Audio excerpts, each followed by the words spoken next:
폐경 이행기라는 곳으로 들어가는 과정이에요. 생리양이 점점 줄어들면서 수면의 질이 떨어지는데 불면증으로 갈 수도 있어요. 몸 전체의 점막이 다 건조해집니다. 기분 조절이 자기 뜻대로 안 되는 거예요. 이제 남편 보기만 해도 막 화가 나고 가족 불화가 시작이 돼요. 리스크가 2배 이상 올라가요. 건강검진을 꼭 받으시도록 권유해드려요.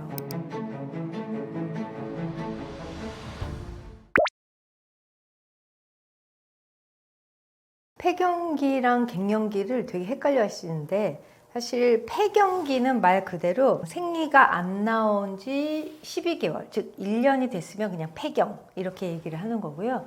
갱년기는 사실 폐경기 전후 모든 기간을 얘기를 하는데 어떤 심텀이 나타나는 시기예요. 그래서 뭐 갱년기 증후군이라고 얘기하는 그 증상들인데, 여성 호르몬이 뚝뚝뚝뚝 떨어지기 시작하면서 사실 사람에 따라서 증상들이 되게 다양해요. 그 증상들 중에 하나가 우울감, 기분, 이모셔널 언컨트롤이라고 해서 우리가 이제 기분 조절이 자기 뜻대로 안 되는 거예요. 갑자기 확 나기도 하고 갑자기 슬퍼지기도 하고 이런 거. 그러니까는 내가 왜 이러지? 이러면서 이게 이제 우울증 비슷하게 가요.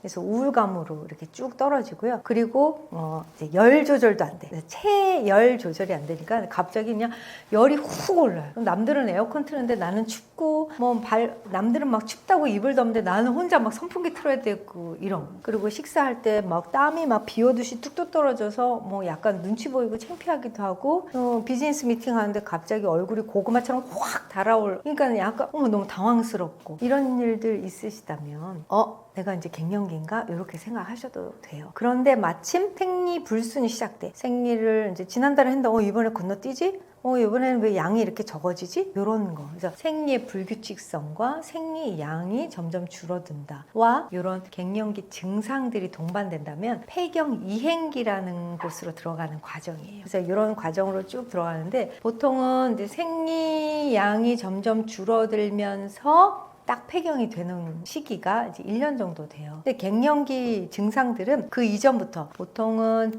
갱년기를 겪는 기간이 5년에서 10년 이상도 된다고 해요. 사람에 따라서 60대까지도 갱년기 증상 때문에 힘들어 하시는 분들이 꽤 계세요. 이제 그런 증상들, 이제 막 화나고 열나고 이런 건 없는데 또 증상이 바뀌어. 막 밤에 잠이 안 와. 막 양 1000마리, 10,000마리 다 새도 막 말똥말똥. 그리고 뜬밤 샜는데 낮에도 뭐 도저히 잘 수가 없고. 이러면서 이제 수면의 불규칙, 수면의 질이 떨어지는데 불면증으로 갈 수도 있어요. 거기다가 이제 몸의 건조함이 시작되는데, 처음에는 이제 입마름, 눈 건조 이런 것부터 시작해서 몸 전체의 점막이 다 건조해집니다. 그리고 이제 남편 보기만 해도 막 화가 나고 이제 이런 거. 근데 가족 불화가 시작이 돼요. 왜냐하면 가장 가까이 많이 시간을 보내는 사람들이잖아요. 그래서 조금만, 원래는 평소에는 별로 이제 신경질 안 하고 화 안 나는 말을 들었는데, 이게 어떤 말을 탁 해서 컨트롤이 안 돼. 화가 확 나는데 상대방은 내 지금 이 호르몬 때문에 나도 어쩔 수 없는 이 상황을 이해해주기가 좀 어려워요. 상대방은. 또 그분들은 저 사람 왜 저래? 이제 이러면서 이제 가정 불화. 이런 것들 때문에 그 시기를 되게 어렵게 지내시는 분들이 많아요. 그리고 또 이제 어떤 질병 차원에서 얘기를 하자면, 사실 에스트로겐이라는 여성 호르몬이 뚝 떨어지면서 몸에서 막 우왕좌왕하는 시기가 갱년기거든요. 근데 이때 우리가 겪는 질병, 골다공증이 갑자기 생길 수 있고요. 그리고 심혈관 질환, 에스트로겐이 하는 일이 콜레스테롤 조절을 하는데, 콜레스테롤 조절이 안 되면서 LDL이라는 좋은 콜레스테롤, HDL, 나쁜 콜레스테롤, LDL 이런 거 있잖아요. LDL이 확 높아져요. 그러면 심혈관 질환의 리스크가 생기죠. 그래서 이 여성 호르몬이 떨어지는 시기, 즉 갱년기에는 그 사람들이 다 갑자기 내가 심혈관 질환이 생겼다, 협심증이 생겼다, 이제 이러신 분들이 꽤 있으실 거예요. 거기다가 또 하나, 뇌질환 중에서 혈관성 알츠하이머 증상은 에스트로겐이 떨어지면은 알츠하이머 리스크가 2배 이상 올라가요. 이게 이제 뇌 신경절단 물질과 관여하는 증상인데, 그래서 여성 호르몬이 떨어지는 그 시기, 즉 갱년기 시기에는 건강검진을 꼭 받으시도록 권유해드려요. 네, 나는 우리 집안에 침이 없어, 이제 이렇게 생각하지 마시고 꼭 누구한테 예고하고 가지 않습니다. 그거를 미리부터 관리하면은 예방도 할 수 있어요. 그래서 뇌신경 질환, 심혈관 질환, 근골격계 질환 다 우리 몸에 갑자기 찾아오는 게 여성 호르몬이 급격히 떨어지는 갱년기다. 그래서 갱년기는 폐경으로 가는 과정에서 처음에 일어날 수 있는 그 시기이고요. 폐경기는 폐경으로 가는 즉 폐경 이행기에서 딱 폐경이 되면 이걸 폐경기라고 하고, 갱년기는 폐경이 된 그 이후까지 지속할 수 있어서 갱년기는 이만큼, 폐경기는 요 시기를 말한다. 조기 폐경은 보통 40대 이전에 폐경이 됐다면 너무 빨리 폐경됐다, 조기 폐경이다. 근데 이제 조기 폐경이 그러면은 왜 문제가 되냐, 여자들은 막 그 생리 한 달에 한 번씩 찾아오는 그 순간이 너무 사실은 귀찮기도 하고 막 짜증나기도 하고 뭐 이러거든요. 뭐 생리 월경 뭐 증후군 이런 것들도 있고. 그런데 그럼에도 불구하고 이 폐경 시기를 늦춰야 되는 이유가 있어요. 생리를 한다는 것, 즉 여성 호르몬이 일정 수준으로 유지된다는 것은 여성으로서의 건강을 유지하는, 그건 이제 바로미터처럼 우리가 생각할 수 있거든요. 조기 폐경은 보통은 이제 한 30년 이상 생리를 한 이후에 폐경을 원래는 해야 되는데, 그 이전에 폐경한 것을 그냥 대략 조기 폐경이라고 해요. 근데 그 이전에 폐경됐다라면 뭔가 문제가 생겼다는 거죠. 어디에서? 난소 기능에서. 그래서 이 난소 기능이 떨어지면서 뭐 단순히 폐경만 일어나는 게 아니라 그 다음 단계로 넘어갈 수 있어요. 그 다음 단계 질병이라든가 그 다음 단계의 증상들이 악화되기 때문에 여성의 건강에서 폐경, 생리, 뭐 조기 폐경, 갱년기 이런 단어들은 굉장히 주의해서 잘 관찰하셔야 됩니다. 조기 폐경이 일어나는 심텀은 보통은 이제 생리가 끊어질 때는 갑자기 규칙적으로 막 하다가 딱 이렇게 끊어진다기보다 뭔가 불규칙성이 이제 서서히 동반이 돼요. 그래서 28일이나 30일이나 어떤 주기를 가지고 생리를 하시던 분이 갑자기 막 한 20일 주기로 빨라졌다든가, 조기 폐경이 일어나는 심텀은 이렇게 불규칙성이 동반된다. 그래서 일단은 생리 불순 또는 이제 불규칙, 생리양 이런 것들이 규칙성에서 떠나고 뭐 생리양이 점점점 줄어든다든가, 생리가 뭐 계속한다든가 아니면 건너뛴다든가 이러면서 생리의 규칙성이 무너지기 시작하면서 일어나요. 그래서 보통 30대 중후반인데 생리가 불규칙해지거나 생리양이 준다, 이러면 빨리 검사 시작해서 폐경을 늦추는 치료를 받으시길 권유해요. 이거 치료 가능하십니다. 여성 호르몬 농도 이런 것들을 의도적으로 조절을 해서라도 한 10년 이상 내가 여성 호르몬 농도가 좀 몸속에 유지되어야 노년기의 건강을 유지하실 수 있어요. 그래서 조기 폐경은 그런 전조 증상이 있다면 요거는 먼저 체크해서 일단 조기 폐경을 막도록 노력하셔야 된다고 말씀드리고 싶어요.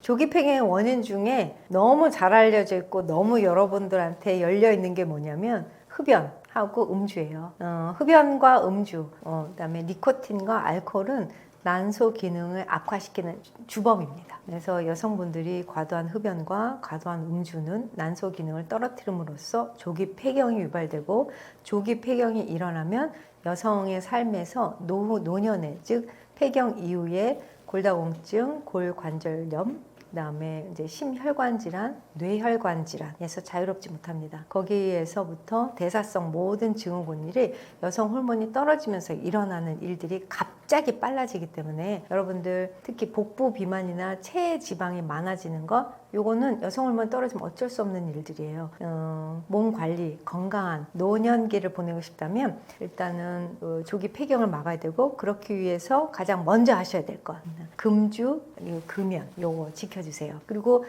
조기 폐경을 막을 수 있는 방법 중에 또 알려져 있는 거, 이거는 규칙적인 운동이에요. 너무 식상하죠? 그렇지만 반드시 하셔야 됩니다. 규칙적인 운동에 그냥 가볍게 슬렁슬렁 이런 것보다 일주일에 2번, 3번이라도 심박동수를 빠르게 할 수 있는 운동들을 한 20-30분 정도 하는 것으로 폐경을 늦출 수 있다, 이런 보고도 있어요. 굉장히 놀랍지 않아요? 폐경을 늦추는 방법, 그게 결국에는 노화를 늦추는 것 같아요. 그래서 이게 폐경을 늦추는 거, 귀찮은 거를 오래 해야 돼, 이게 아니라 안티에이징이죠. 그래서 내가 돈 안 들이고 안티에이징 하는 방법이 일주일에 2-3번, 20-30분 심박수를 빠르게 하는 운동, 너무 간단하죠? 네, 요거 하시면 폐경도 늦추고 건강하고 안티에이징 하시고 좋을 것 같아요. 그리고 잘 알려져 있는 음식도 있어요. 그 음식들은 이제 비타민 E, C, D, 그다음에 오메가3 이런 애들하고 이런 애들은 이제 항염증 작용이라고 해서 우리 몸은 이제 나이 들어가면서 CRP라는 염증 수치가 점점 더 높아져. 뭐 특별히 감염이나 뭐 어디 다쳐가지고 염증이 생긴 게 아닌데도, 왜냐하면 세포가 이제 죽고 떨어져 나가고 이런 것들을 반복하면서 정상적으로 얘네들이 이제 떨어져 나간 세포가 완전히 없어지지 않으면서 염증 세포로 인식하거든요. 그러면서 이제 노인성 염증이라는 그런 수치로 인식이 돼요. 그런 염증을 얘네들이 개선을 해주는 게 그런 오메가3나 뭐 코엔자임 Q10 이런 애들. 그래서 이런 것들을 충분히 드시고요. 그리고 굳이 과일을 이제 선택을 하자면 뭐 블루베리, 스트로베리, 블랙베리 뭐 이런 베리류, 그래서 뭐 이런 베리류 과일에 항산화제가 엄청 많이 들어있대요. 그래서 이런 것들을 이제 드시면 도움이 되실 것 같아요. 또 하나 견과류, 씨앗류, 요것도 도움이 된다고 하니 만약에 이제 뭔가를 선택해서 드실 때는 이렇게 이런 식습관을 좀 잘 익혀서 나를 좀 젊고 건강하게 만드는 그런 방법들로 한번 해보시면 어떨까요? 너무 과격한 운동하고 너무 과한 다이어트, 얘가 생리불순의 원인이에요. 원푸드 다이어트나 이제 칼로리를 너무 많이 제한하는 그런 식습관 하시면은 이런 분들 생리 안 합니다. 건너뛰어요. 그리고 막 너무 단백질만 막 먹으면서 몸 만들겠다고 하시는 여성분들인데, 그 요즘 유행하는 프로필 사진 같은 거 찍겠다고 그러면 신장 기능 떨어지고 그 다음에 생리불순 반드시 찾아오고 갑자기 폐경이 되는 경우 많이 봤어요. 이런 우리 칼로리를 골고루 섭취하지 않고 너무 극단적인 단백질 섭취만 한다든가 극단적인 칼로리를 제한하는 다이어트를 하면 난소 기능이 확 떨어지면서 조기 폐경으로 이어집니다. 이것도 주의하셔야 될 것 같아요. 저도 결혼해서 이렇게 생활을 하다 보면서 느낀 점이, 그리고 이제 진료실에서 많은 환자분들, 우리 엄마들하고 얘기하면서 많이 알게 됐어요. 이 엄마들이 건강해야 가정에 평화가 옵니다. 그리고 가정이 행복해지고. 그래서 엄마들의 건강을 지키는데 좀 많은 도움을 드리고 싶어요. 이 엄마들의 건강은 크게 보면 이제 여성의 건강이죠. 그래서 여성의 건강에서 가장 기준, 핵심 축이 되는 게 호르몬이에요. 이 호르몬의 밸런스를 유지하게 해주는 것이 생리의 규칙성이었다면, 일단은 생리가 끝나고 폐경이 된 이후부터는 호르몬 없이 어떻게 내 건강을 지킬 수 있는가, 이런 것들을 앞서서 잘 설명을 해드렸어요. 운동하고 이제 좋은 거 먹고, 그리고 술 담배 안 하고 잠을 좀 푹 주무셨으면 좋겠습니다. 근데 뭐 우리 엄마들이 이제 아이들 돌보고 뭐 남편 이제 뭐 준비시키고 이러면서 아침에 많이 못 주무시잖아요. 일찍 주무세요. 드라마나 영화, 뉴스 보다 더 중요한 게 내 건강이기 때문에 한 7시간 정도 수면 시간을 지켜내면 그 다음날 기분에 이제 점수를 매기자면 이제 수면 시간이 5시간 미만이었을 때 아침에 깼을 때 이게 콜티졸 레벨하고 7시간 이상 잤을 때 콜티졸 레벨, 콜티졸이 이제 몸속의 스트레스 호르몬이거든요. 스트레스 호르몬 수치가 확 달라요. 그래서 아침에 기분 좋게 딱 일어나서 기분 좋은 하루를 시작하려면 전날 잠을 7시간은 자야 된다. 뭐 이제 그렇게 노력해 주시면 좋을 것 같고, 또 하루에 한 10분 정도는 혼자만의 시간을 꼭 확보해 주셨으면 좋겠어요. 이제 막 이렇게 치이죠. 집안에서는 근데 잘 안 돼. 집안에서 나 혼자 있을게 이래도 뭐 엄마 뭐 이제 계속 부르잖아요. 근데 뭐 딱 10분만이라도 가까운 카페나 아니면 밖에 산책, 공원, 학교 앞이라도 혼자 이렇게 10분 정도 내가 혼자 있으면서 생각을 하게 되면 뭔가 정리되고 빈 공간이 생기면서 가족들을 좀 내가 여유롭게 받아줄 수 있는 그런 버퍼가 생기는 것 같아요. 그래서 그런 시간들을 만끽하시면서 혼자 자기 건강 챙기고 하루에 20분, 30분이면 앞으로 얼마든지 건강한 노후를 맞이할 수 있도록 운동하실 수 있어요. 제가 말씀드렸죠. 10분, 10분, 10분 이렇게 하루 3번 나누어서 하는 운동들 하면서 자기 시간을 한 10분 정도 커피 마시고 생각하고 음악 듣고 이런 시간을 가지면 뭔가 내 몸도 내 마음도 좀 건강해지면서 우리 가족들과도 함께 좀 행복한 그런 가정을 이루어갈 수 있지 않을까, 저는 그렇게 생각합니다. 제가 진료실에서 이렇게 환자분들 많이 만나 뵈면서 느낀 게, 이게 아픈 다음에, 문제가 생긴 다음에 이거를 좋아지게 또는 완전히 고쳐드리기엔 너무 힘들구나 예요. 그래서 이런 문제가 생기기 전에, 아직 아프지 않으신 분들은 미리 예방 차원에서 몸을 관리하셨으면 좋겠어요. 그 관리하는 것이 자기 자신을 지키고 그거에 뭐 재테크보다도 건강 테크 하시는 게 평생 더 남는 것 같아요. 굉장히 뭐 일찍 은퇴하시고 여유로우신 분들도 병원을 찾으시면서 후회하는 단 한 가지는 내가 미리 건강에 신경 쓸 걸 이렇게 말씀하시더라고요. 그렇지만 지금 젊으신 분들 30, 40대 분들 지금부터 건강에 신경 관심을 갖고 운동하고 먹는 거 잘 챙겨 먹고 스트레스 받아도 그걸 잘 씻어낼 수 있고 수면 시간 확보하고 이렇게만 하시면 사실 큰 질병 없이 살아있는 동안에 건강하게 사실 것 같아요. 의사로서 환자를 만날 때 이거를 치료해 드려야지 뭐 당연히 해야죠. 그렇지만 앞으로 더욱 건강하게 해드려야지 하는 데에 저희가 배운 지식을 사용할 수 있으면 얼마나 좋을까, 이런 생각을 많이 해봤습니다. 여러분들이 사는 동안 건강하고 아프지 않고 그 다음에 넉넉하게 미소를 지으면서 많은 사람들과 긍정적인 관계를 맺고 살아가는 거, 이게 우리가 우아하게 늙어가는 거, 우아하게 나이 들어가는 게 아닐까 해요. 여러분들 건강할 수 있도록 모든 의사들도 최선을 다하겠지만 여러분들 스스로 자기가 건강을 어떻게 지켜야 되니까 관심을 갖고 노력하시면 좋겠습니다.